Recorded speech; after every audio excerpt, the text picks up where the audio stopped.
अस्सलाम वालेकुम रहमतुल्लाह। मैं हूं शम्स तबरेज़ कासमी और मेरे साथ है मारूफ आलिम दीन मौलाना खलीलुर रहमान सज्जाद नुमानी साहब।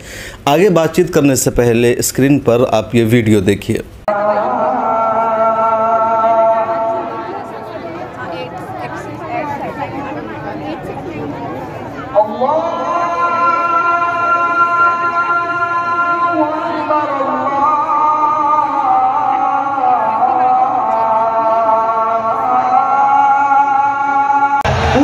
होपलेसनेस इसको तोड़ना होगा। हमें हमारे संविधान पर अभी भी भरोसा है।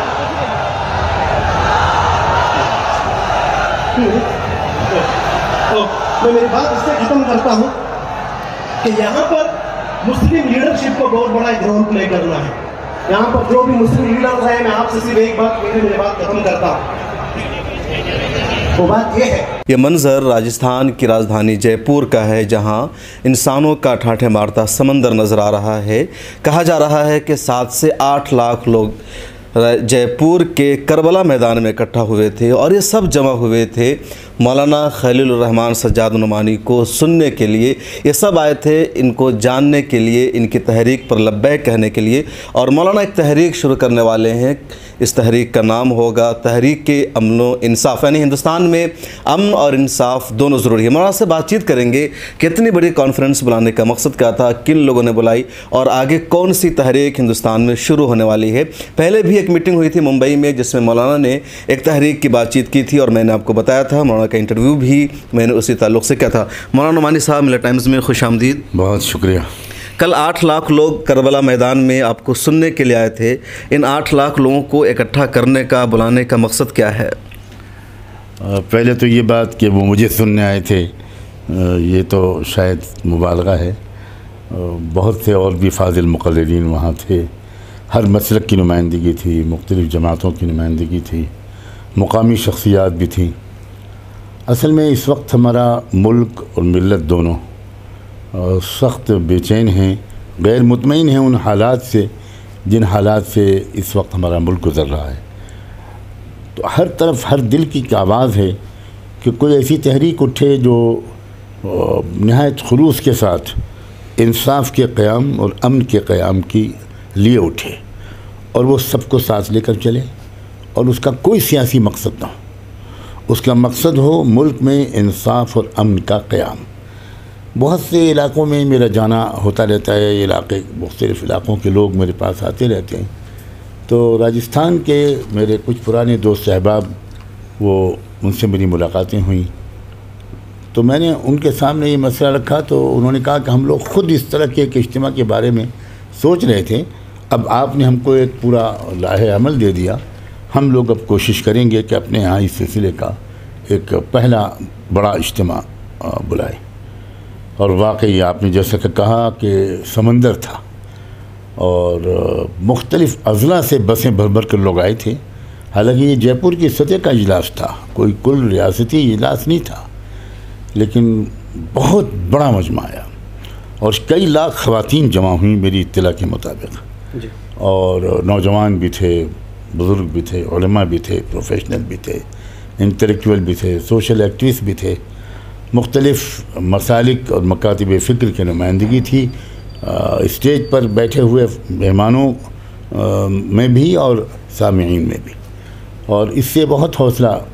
बड़ा मुंबई में आपने एक मीटिंग की बंद दरवाजे के पीछे और अब इतना बड़ा आपने इजलास किया, मकसद क्या है इस तहरीक का? इसको कैसे आगे बढ़ाएंगे? सिर्फ मीटिंग होगी, जलसे होंगे या ज़मीन पर काम करना है? नहीं, सिर्फ मीटिंग और जलसे तो नहीं होते। मीटिंग और जलसे तो वसाइल हैं, मकसद नहीं है। हर गांव की सतह तक, पंचायत की सतह तक, तहसील की सतह तक, ब्लॉक की सतह तक, शहरों में, स्कूलों में, कॉलेजों में, हर तरफ एक शऊर बेदार करना और एक एहसास ज़िम्मेदारी पैदा करना कि मुल्क में हम किस तरह इंसाफ, भाईचारा कायम कर सकते हैं। क्योंकि देखिए, अमन और इंसाफ का चोरी दामन का साथ है। इंसाफ होगा तो अमन होगा, अमन होगा तो मुल्क तरक्की करेगा, मुल्क खुशहाल बनेगा, बैनुल-अक़वामी बरादरी और इंटरनेशनल कम्युनिटी में मुल्क बावक़ार बनेगा। अब आप हम लोग देख रहे हैं कि मुल्क में चूँकि बदअमनी है, और बदअमनी इसलिए है कि नाइंसाफ़ी है, तो मुल्क की मुख्तलिफ बैनुल-अक़वामी तंजीमें हमें लेक्चर दे रही हैं। ये बात बहैसियत एक मुहिब वतन शहरी के कम से कम मुझे तो नहीं अच्छी लग रही कि अमेरिका हमको नसीहत करे, अमेरिका हमको हमारे बारे में रिपोर्ट पेश करे। लेकिन अच्छा लगना और बुरा लगना तो अलग बात है, हक़ाइक़ को नज़रअंदाज तो नहीं कर सकते हम। तो आप इस बात को मानते हैं कि अमेरिका ने जो रिपोर्ट पेश की वो दुरुस्त है? मैं कौन होता हूँ उसको डिनाई करने वाला? पूरी दुनिया की ऑर्गेनाइजेशंस उसको रिपोर्ट कर रही हैं, यूरोपियन यूनियन में उस पर डिस्कशन हुआ है, मुख्तलिफ़ मुल्कों के पार्लियामेंट के अंदर उस पर डिबेट हुई है। ख़ुद लंदन के पार्लियामेंट के अंदर एक ब्रिटिश नेशनल ने उस पर जो ज़बरदस्त तकरीर की है, उस तकरीर में तो सुनकर तो मैं तो शर्मिंदा हो गया। उसने जो इंडिया के हालात बयान किए फैक्ट्स एंड फिगर्स के साथ, और प्राइम मिनिस्टर जॉनसन से जो उनका नाम क्या नाम है उनका, यूके के जो प्राइम मिनिस्टर हैं, उनको उन्होंने ख़िताब किया और ख़िताब करके कहा कि आप प्राइम मिनिस्टर मोदी को हाउस ऑफ कॉमन्स के जज्बात पहुँचाइए इर्रेस्पेक्टिव ऑफ अ पार्टी। उसने कहा कि यहाँ की जो जितनी पार्टियाँ हैं सबकी नुमाइंदगी कर रहा हूँ मैं, और भारत इंडिया के इन हालात के सिलसिले में आप इंटरफेयर कीजिए।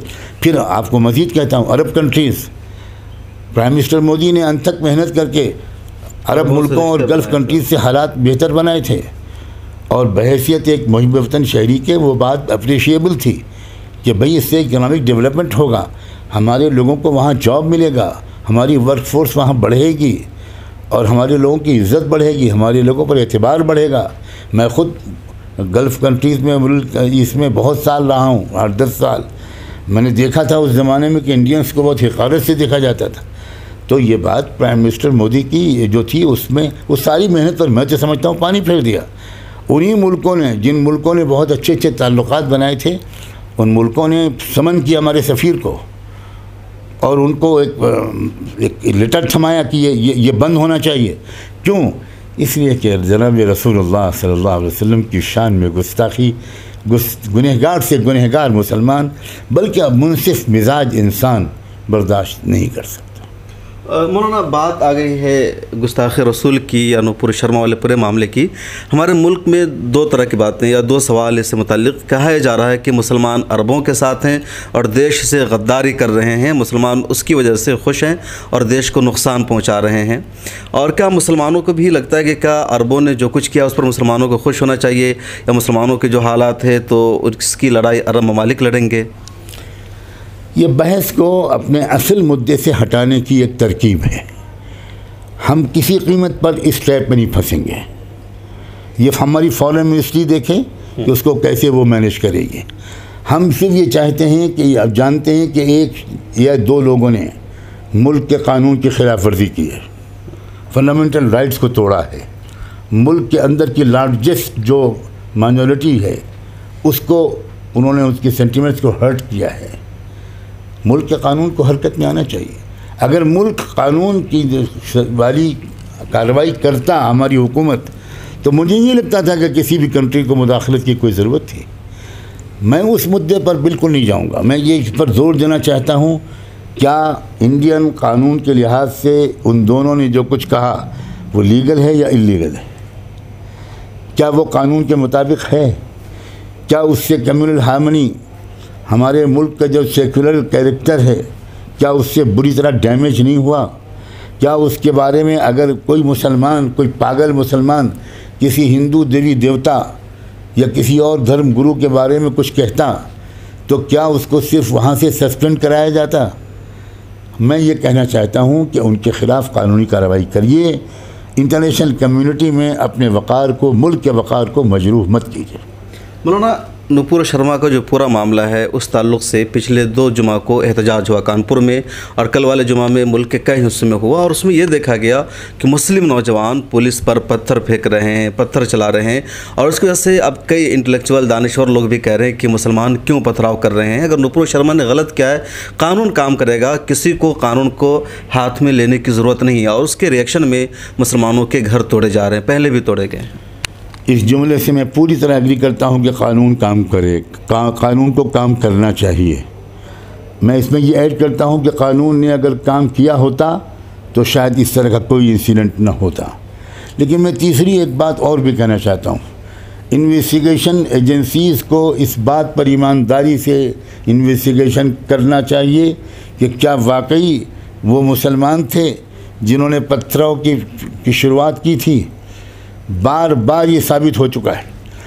मुझे तो बहुत से सीनियर जर्नलिस्टों की ये स्टेटमेंट मेरी नज़र से गुज़र चुका है, जिन्होंने कहा कि किसी ऑर्गेनाइजेशन ने कॉल नहीं किया, किसी आलिम, किसी इमाम, किसी ख़तीब ने कहीं जुमे की तकरीर में नहीं कहा कि निकल जाओ और एहतिजाज करो, और जब बाहर निकले तो फिर एहतिजाज शुरू हो गया। और कंजेस्टेड ट्रैफिक वाली सड़कों पर पत्थर पहले से कहाँ से आ गए? ये कहाँ से ईंट पत्थर में इतने आसानी से मिल गए? ये क्या हुआ है? मैं इम्कान की तरफ तवज्जो दिला रहा हूँ। तो आपको लग रहा है किसी ने साजिश की? मुस्लिम नौजवान मैं इम्कान हो सकता है, और ऐसा मौके पर ऐसा होता है, किसी ने ये किया और किसी एक ने भी अगर चला दिया, और वो एक कौन था ये तो कोई नहीं कह सकता कि वो था कौन। कुर्ता पजामा पहनना मुसलमान होने की अलामत नहीं है। आपको लग रहा है क्या एक नैरेटिव को चेंज करना था, इसका मकसद था कि मुसलमानों पर इल्ज़ाम आयद हो सके कि पत्थर फेंक रहे हैं? बिल्कुल हो सकता है, इसलिए कि उस वक्त जो कुछ पूरी दुनिया की फ़िज़ा बन गई थी, वो उस पूरी दुनिया की जो फ़िज़ा थी उसको बदल देने के लिए, उस नैरेटिव को चेंज कर देने के लिए ऐसा किया जा सकता है। मैं ये नहीं कहने के लिए तैयार हूँ कि ऐसा किया गया, लेकिन मैं ये ज़रूर कहूँगा कि ऐसा किया जा सकता है, क्योंकि कोई और नहीं कर रहा है इस एहतिजाज की तहरीक को। किसी ने एहतिजाज की कॉल नहीं दी थी। ये पत्थर कहाँ से मिल गए? मैं तो सबसे पहले मैंने इलाहाबाद फ़ोन करके पूछा एक रिटायर्ड हाई कोर्ट के जज से, और उन्होंने कहा कि वाकई मौलाना बिल्कुल हैरत की बात है, वो सड़क साफ़ सुथरी सड़क है, उसके ऊपर किसी ज़रूरत के लिए भी अगर इंसान को कुछ पत्थर चाहिए होते, छोटा सा नहीं टुकड़ा नहीं मिलता, वहाँ कहाँ से ये सब जमा हो गए? शुबा होता है। मैं फिर कहता हूँ शुबा, मैं ब्लेम नहीं कर रहा हूँ, मैं कह रहा हूँ डाउट पैदा होते हैं कि यकीनन शायद किसी ने पहले से पत्थर यहाँ रख दिए। मौलाना, इलाहाबाद में आफरीन फातिमा के घर को तोड़ दिया गया है मुकम्मल तौर पर। शुरू में खबर ये थी कि इनक्रोचमेंट के नाम पर दरवाजे के हिस्से को तोड़ा जाएगा, लेकिन पूरे घर को ज़मींदोज़ कर दिया गया है। अब लोग कह रहे हैं कि वो यानी आफरीन फातिमा सी मूवमेंट में बहुत एक्टिव थी, उसकी सज़ा दी गई है। कुछ पुलिस वहाँ के कह रही कि इन्हीं की वजह से भीड़ इकट्ठा हुई थी। दूसरी तरफ ये कहा जा रहा है कि घर उनके नाम पर, यानी जावेद पम्प के नाम पर, तो उनके घर को तोड़ा गया और अपोजिशन जो पार्टियाँ हैं देश की वो सब चुप है, खामोश है। सवाल के दो हिस्से हैं। मैं पहली बार ये बात कहना चाहता हूँ कि ये भारत की आईपीसी की कौन सी दफ़ा में लिखा हुआ है कि फ़लाँ क्राइम के नतीजे में सीधे घर बुलडोज़ कर दिया जाएगा। न कोई कानूनी प्रोसेस है, न कोई एफआईआर है, न कोई अदालत का ये फ़ैसला है कि इनके घर को बुलडोज़ कर दिया जाए। ये कौन सी पुलिस स्टेट चल रही है हमारे मुल्क में भाई? कोई कानून है ही नहीं, इन्हें अब जुडिशरी की कोई ज़रूरत ही नहीं रह गई। ये सीधा इसराइली सिस्टम है जिसको यहाँ अडॉप्ट किया जा रहा है। शायद जो लोग ये बात कहते हैं वो बिल्कुल सही कहते हैं। नंबर 2, अपोजिशन पार्टीज़ के बारे में जो आप पूछ रहे हैं, तो अपोजिशन पार्टीज़ इंडिया में जहाँ रहती हों मुझे उनका पता बता दीजिए, मैं ज़रा एक बार दर्शन करना चाहता हूँ। Opposition parties are no more. India में कोई अपोजिशन पार्टी नहीं है। कहाँ है अपोजिशन पार्टी? सारी अपोजिशन पार्टीज़ ने बिल्कुल कंप्रोमाइज़ कर लिया है, और एक हवा उनके जहन में बैठा हुआ है कि हमारा हिंदू वोट बैंक खिसक जाएगा। उन लोगों को ये खबर नहीं है कि जो वोटर आपको कभी भी वोट नहीं देता था वो अब भी नहीं देगा, और आप चाहे जितना बड़ा अपने आप को आप हिंदू नेशनलिस्ट साबित करें, वो वोटर आपको वोट नहीं देगा। अब बकिया जो मुल्क के अंदर जो मेजॉरिटी है, आप देखिए ये लोग भी जो जीते थे तो 31% मेजॉरिटी से जीते थे। इसका मतलब 69% वोट्स इनके अगेंस्ट पड़े थे। तो मेजॉरिटी तो आज भी अगेंस्ट फैसिज्म है, बिल्कुल आज भी अगेंस्ट कम्युनलिज्म है। इन अपोजिशन लीडर्स को इंसाफ तो दूर की बात है, सियासत भी नहीं आती। अगर इनको सियासत आती होती तो ये 69% वोट्स को टैप करते, इन पर ज़्यादा तवज्जो करते। लेकिन हम सब देख रहे हैं, मैं अखिलेश किसी का भी आप नाम ले लीजिए, ये सब लोगों ने अपनी जिम्मेदारी अदा नहीं की है। और याद रखिए, इंडिया का वोटर आज़ाद है। आने वाले इलेक्शनों में इंडिया का वोटर फैसला सुनाएगा। मौलाना जावेद नुमानी साहब, एक बहस चल रही है कि नुपुर शर्मा ने गलती की, अब उसको माफ़ कर देना चाहिए। ये भी कहा जा रहा है कि हुज़ूर सल्लल्लाहु अलैहि वसल्लम की शान में उसने गुस्ताखी की और नबी करीम सल्लल्लाहु अलैहि वसल्लम रहमतुल लिल आलमीन थे, तो इन मुसलमानों को क्या हक़ पहुँचता है कि जिसने गुस्ताखी की उसको धमकी देना, उसके सर की कीमत लगाना, उसको गालियाँ देना और उसके ख़िलाफ़ सड़कों पर एहतजाज करना, उसका पुतला जलाना। गालियाँ देना उतना ही बड़ा गुनाह है जितना बड़ा गुनाह नूपुर शर्मा ने किया। उसके ख़िलाफ़ किसी तरह की इस तरह की बातें, हम कानूनी कार्रवाई का डिमांड कर रहे हैं। हम ये कहना चाहते हैं कि कानून को अपना काम करना चाहिए। अगर कोई मुसलमान अगर किसी हिंदुओं के किसी मुक़द्दस शख्सियत के ख़िलाफ़ कुछ बोले तो उस पर भी कानूनी कार्रवाई करनी चाहिए और इन लोगों पर भी कानूनी कार्रवाई करनी चाहिए। हुज़ूर रहमतुल लिल आलमीन थे, वो पूरी दुनिया के लिए रहमत थे। और एक वाक़या सुना जाता है कि एक खातून कचरा डाल देती थी, हुज़ूर उसको दुआएं देते थे, एक दिन नहीं आई तो इयादत करने के लिए गए, ख़बर लेके क्यों नहीं आई, तो वो मुसलमान क्यों नहीं माफ़ कर दे रहे? उस नबी रहमत की उम्मत है मुसलमान, फिर क्यों बार बार उसको सज़ा देने की मांग कर रहे हैं? मुसलमान एक डेमोक्रेटिक सिस्टम के अंदर रह रहे हैं और एकतरफ़ा कानून पर जो अमल हो रहा है या लाकानूनियत जिस तरह चल रही है, मुसलमान उसको रोकना चाहते हैं। मुसलमान इस मुल्क में रूल ऑफ लॉ चाहते हैं, कानून की हुक्मरानी चाहते हैं। एक पर्टिकुलर केस नूपुर शर्मा का नहीं है, मसला है कानून पर अमल होगा इस मुल्क में या नहीं होगा। जिसकी लाठी और उसकी भैंस चलेगी। इसका ऐलान कर दीजिए कि नो मोर कॉन्स्टिट्यूशन, नो मोर कानून, नो मोर लॉ। अब ये जंगल का राज है यहाँ पर, ये ऐलान कर दीजिए तो इस मुल्क की तमाम समाजी इकाइयाँ अपना अपना मौक़िफ़ तय कर लेंगे कि फिर हमको क्या करना चाहिए। तो हिंद रसालत के मामले पर जिस तरह मामला बड़ा हो गया है, लगातार अब एहतजाज हो रहा है, पीछे जुमा को जो एहतजाज हुआ वो वायलेंस की शक्ल इख्तियार कर गया, तो क्या आप उम्मत के रहबर और रहनुमा होने के नाते मशवरा देंगे कि मुसलमान अब खामोश हो जाए? अरब मुल्कों तक बात पहुँच गई है, वो अरब के सफ़ीरों को बुला करके एहतजाज दर्ज करा रहे हैं ताकि दूसरी चीज़ों पर मुसलमान आवाज़ उठाए, क्योंकि कई दूसरे बड़े मुद्दे हैं, ज्ञानवापी और कई सारे इशूज़ हैं। मैं भारत के तमाम मुसलमानों से और क़ानून के हुक्मरानी की ख्वाहिश रखने वाले तमाम भारत के शहरियों से ये अपील करता हूँ कि वो नॉन इश्यूज़ में न उलझें, वो अपना पूरी तवज्जो अपनी इकोनॉमिक कंडीशन की तरक्की, अपनी एजुकेशन, मुल्क के ऑल राउंड डेवलपमेंट पर लगाएं और टॉलरेंस का रास्ता इख्तियार करें और नाकाबिल बर्दाश्त चीज़ों को फ़िलहाल बर्दाश्त करें। एक मजबूत समाजी इकाई बने, मुख्तलिफ़ मज़लूम इकट्ठा हों और एक ताकत बने, ताकि उसके बाद उस ताकत को कानूनी तरीक़े पर, जमहूरी तरीक़े पर इस्तेमाल करके मुल्क को लाकानूनियत से बचाया जा सके। इस किस्म के मसाइल पर वक्ती तौर पर मुश्तइल बिल्कुल ना हो। एक दो आखिरी सवाल करेंगे। जो कॉन्फ्रेंस हुई है ऑल इंडिया अमन व इंसाफ कॉन्फ्रेंस, तो ज़मीनी सतह पर कैसे काम होगा? अगला जो मरहला होगा किन स्टेट का होगा, कहाँ प्रोग्राम होगा, किस तरह पूरे ज़िला तक तहरीक पहुँचेगी? देखिए, हम ये चाहते हैं कि पूरे मुल्क के अमन पसंद और इंसाफ पसंद लोग इकट्ठा हों।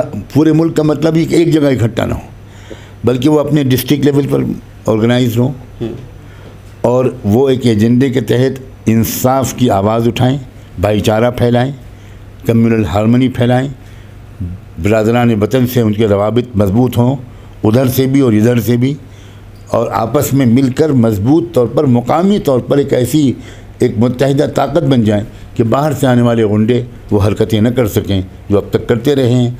पूरे मुल्क में ज़मीनी सतह पर एक बाशऊर महज़्ज़ब एक तहरीक का आगाज़ करने का फ़ैसला मुल्क के बहुत से तजर्बेकार और बाशऊर शहरियों ने किया है। मैं भी उन्हीं में से एक हूँ। खुदा करे कि हम इसको ज़मीनी सतह पर कामयाब हो। इसमें सिर्फ मुसलमान रहेंगे या मुसलमानों के अलावा भी दूसरी कम्युनिटीज़ शामिल? जलसे में देखा आपने, कल भी जलसे में देखा कि कल भी जलसे में OBCs के नुमाइंदे भी थे, उसमें SC STs के नुमाइंदे भी थे, उसमें दूसरे समाजी इकाइयों के नुमाइंदे भी थे। और मुझे उम्मीद है ये एक इस तरह का एक ढांचा डेवलप होगा कि जिसमें पूरे मुल्क के इंसाफ पसंद शहरी अपना रोल अदा करें। मौलाना, मुसलमान या OBC और SC ST के साथ ब्राह्मण और राजपूत भी इसी देश के शहरी हैं, कई जगह वो भी शिकायत करते हैं कि हम पर जुल्म हो रहा है, तो उनको आप क्यों शामिल नहीं कर रहे? नहीं, बिल्कुल हम शामिल करेंगे। बहुत से वो लोग जो अपर कास्ट में हैं और वो बहुत शरीफ लोग हैं, वो बहुत अच्छे लोग हैं, हम उस सब को शामिल करेंगे। किसी कीमत पर भी हम इस सिलसिले में किसी तरह का नस्ली तफरीक नहीं करेंगे। हमारे साथ ख़वातीन भी यकीनी तौर पर, आज आपने देखा शायद कि जो दूसरा सेशन, उस वक्त भी ख़वातीन लाखों की तादाद में कल के जलसे में शरीक थी, और आज ख़वातीन का अलग सेशन भी हुआ, बहुत बड़ी तादाद में, उसमें सब एजुकेटेड ख़वातीन थी, उन्हीं को बुलाया गया था, वो भी ख़वातीन मौजूद हैं। इस इजलास में जो वॉलंटियर्स ख़वातीन थीं उन्हीं की तादाद 1700 बताई गई। आप सोचिए ज़रा, 1700 ख़वातीन वॉलंटियर्स थीं जिन्होंने दिन रात यहाँ पर काम किया है। तो हमारे समाज का और तहरीक का एक अटूट हिस्सा हैं वो, और बहुत एक्टिव हिस्सा हैं। हम तहजीबी जो कदरें हैं उनकी पूरी पाबंदी करते हुए समाज की हर पहलू से तरक्की में औरतों के किरदार के पुरजोर मुअय्यद हैं। अब थे मौलाना खलीलुर रहमान सज्जाद नुमानी साहब। इस वक्त हम जयपुर में हैं और जयपुर से बराह रास्त इंटरव्यू कर रहे हैं। यहाँ एक कॉन्फ्रेंस हुई, बड़ी तारीख़ी कॉन्फ्रेंस हुई जिसका हर जगह चर्चा है। यहाँ की पुलिस प्रशासन ने भी इस बात के एतराफ़ किया कि बहुत पुरअमन पुरसुकून माहौल में कॉन्फ्रेंस हुई, कोई भी विवादित नारा नहीं लगाया। वो वीडियो भी आपने यूट्यूब पर देखा होगा। इसके अलावा उनका ये भी कहना था कि मौलाना नुमानी जैसे अजीम प्रवक्ता को सुनने के लिए पूरे सूबे से लोग आए थे। मौलाना सज्जाद नुमानी अमन इंसाफ की तहरीक का आगाज़ करने जा रहे हैं, क्योंकि आवाम को ऐसा लगता है कि मुल्क में इंसाफ और अमन नहीं है और मुल्क की तरक्की के लिए अमन इंसाफ ज़रूरी है। आप इस तहरीक का हिस्सा किस हद तक बन सकते हैं, किस तरह आप साथ दे सकते हैं, इस तहरीक से आपकी क्या तवक्कुआत वाबस्ता है और क्या कुछ कामयाबी मिल सकती है, कमेंट सेक्शन में आप भी अपनी राय ज़रूर दीजिए। कैमरामैन तमन्ना के साथ शम्स तबरेज़ कासमी, मिल्लत टाइम्स। मिल्लत टाइम्स को आपकी ज़रूरत है, हमारी आप माली मदद करें।